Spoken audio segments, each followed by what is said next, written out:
You are watching BitBNS News. Hello and नमस्कार। अभी market पूरी तरह से वोलेटाइल है, इसलिए यूजर्स के लिए जानना महत्वपूर्ण है कि क्रिप्टो की दुनिया में क्या हो रहा है, क्रिप्टो से जुड़ी क्या खबरें हैं। इसलिए सुनिश्चित कीजिए कि रोज क्रिप्टो न्यूज देखें और अपने आप को अपडेटेड रखिए। आज की हेडलाइंस। बिटकॉइन और इथेरियम के प्लंज के रूप में मार्केट से $550 मिलियन लिक्विडेट हो जाते हैं। Ethereum merge progress 96% complete, developers final release date की पुष्टि करते हैं। शिप बर्न रेट 242.5% से बढ़ जाता है क्योंकि अतिरिक्त 133 मिलियन शिबा इनु टोकन्स को बंद कर दिया जाता है। अध्ययन से पता चलता है कि अल्फाबेट ने पिछले 10 महीनों में ब्लॉकचेन कंपनीज में $1.5 बिलियन इन्वेस्ट किए। Bitcoin miners short lived upturn का फायदा उठाते हुए 6000 बिटकॉइंस बेच देते हैं। South Korean police traffic fines के लिए क्रिप्टो करेंसीज एक्सेप्ट करेगी। कार्डानो नेटवर्क प्रतिदिन 5 स्मार्ट कॉन्ट्रैक्ट्स को जोड़ता है क्योंकि वसील फोर्क अपग्रेड पास आता है। 16 क्रिप्टो प्लेटफॉर्म्स को साउथ कोरिया में सस्पेंशन का सामना करना पड़ा। बीटीसी की लावलीनेस 2021 के बाद से सबसे कम दर पर आ गई है क्योंकि इन्फ्लेशन ऑल टाइम हाई तक पहुंच गया है।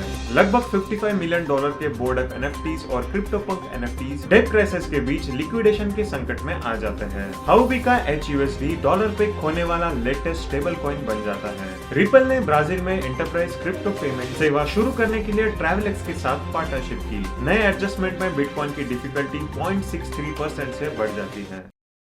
प्रमुख डिजिटल करेंसी बिटकॉइन 7% से अधिक गिरकर $21,467 तक पहुंच गई है और इथेरियम 6.6% से गिर गया है और $1,726 पर कारोबार कर रहा है। हालांकि बिटकॉइन को पहली बार $25,000 के स्तर को पार करने के बाद 3 सप्ताह में निचले स्तर पर धकेल दिया गया था। BTC 7.5% से गिरकर $21,476 पर आ गई है, लेकिन वो जल्द ही बढ़कर वर्तमान में $21,774 पर पहुंच गई। ओके लिंक पर Ethereum the merge countdown data के अनुसार इथेरियम मर्ज प्रोग्रेस 96.55% पूर्ण हो गया है। नेटवर्क हैश रेट 900 टेराहैश के नीचे गिर गया है, लेकिन ये अभी भी आदर्श स्तर से अधिक है, जो कि 15 सितंबर को होने वाले मर्ज की पुष्टि करता है। शिप के शिप बर्न ट्रैकर, जो कि डेड वॉलेट में सेंड किए गए शिप को ट्रैक करता है, ने साझा किया है कि हाल ही में 133 मिलियन से अधिक मिम टोकन्स को बर्न करने के बाद शिबा इनु का बर्न रेट 240% से अधिक बढ़ गया है। इस बीच शिब और उसके प्रतिनिधि मिम कॉइन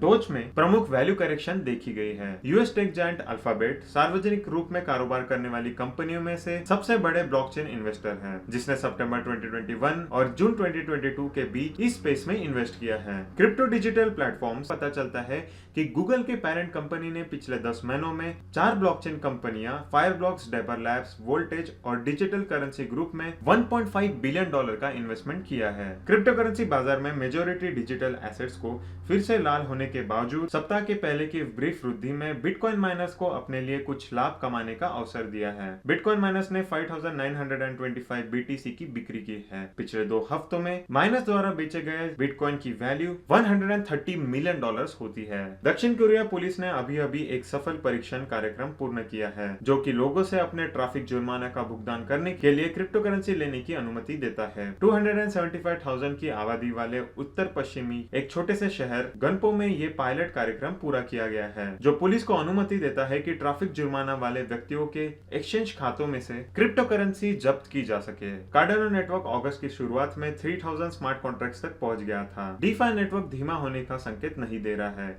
वास्तव में कार्डानो ने पिछले महीनों में 5 नए प्लेटो स्क्रिप्ट प्रतिदिन ऐड किए, जिसके वजह से नंबर ऑफ स्क्रिप्ट 20 जुलाई को 2927 से बढ़कर 18 अगस्त को 3092 हो गए हैं। आंकड़े 30 दिनों में 165 स्मार्ट कॉन्ट्रैक्ट्स की वृद्धि दिखाते हैं। कोरिया फाइनेंशियल इंटेलिजेंस यूनिट ने कहा है कि उसने दक्षिण कोरिया में संचालित 16 unregistered virtual asset services providers और अवैध बिजनेस गतिविधियों के बारे में जांच अथॉरिटी को संकेत कर दिया है। 18 अगस्त को प्रकाशित किए गए एक आर्टिकल के अनुसार कोफायू ने घरेलू स्तर पर अनरजिस्टर्ड होने के लिए और specified financial transaction information act इस्तेमाल करने के उल्लंघन के लिए कुछ लोकप्रिय प्लेटफॉर्म्स को सस्पेंड कर दिया है।